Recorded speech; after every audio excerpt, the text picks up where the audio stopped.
एक समय की बात है, लंका के राजा रावण अपने तपस्या से प्रसन्न होकर भगवान ब्रह्मा से एक वरदान प्राप्त करते हैं। रावण ने अमरता की मांग की, लेकिन भगवान ब्रह्मा परिणामों को समझते हुए एक शर्त जोड़ते हैं।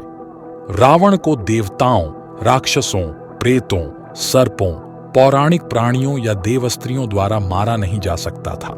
हालांकि उन्होंने मानवों से सुरक्षा का जिक्र नहीं किया, क्योंकि रावण उन्हें तुच्छ मानता था। नई प्राप्त शक्ति के साथ रावण ने हर जगह हावोच मचाई। एक दिन उन्होंने दंडकारण्य पहुंचा, जहां ऋषि मुनियां निवास करते थे।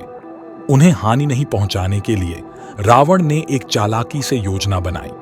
उन्होंने महर्षि गृत्समद के पास से एक जादुई कमंडलू, जिसे वह भगवान लक्ष्मी से अपनी पुत्री के लिए प्रार्थना करते थे, छीना।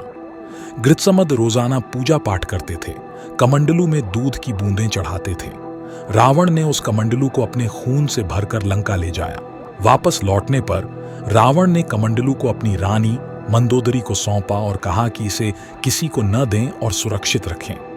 हालांकि मंदोदरी को रावण की भावनाओं के बारे में अशांति होने लगी थी और उसने रावण की भ्रांतियों से मुक्ति प्राप्त करने के लिए कमंडलू के विष को पीने का निर्णय लिया। विष पीने के बाद ही मंदोदरी गर्भवती हो गई। मनोबल से भरी और दरबार से निराश मंदोदरी ने कुरुक्षेत्र की तीर्थ यात्रा पर निकला।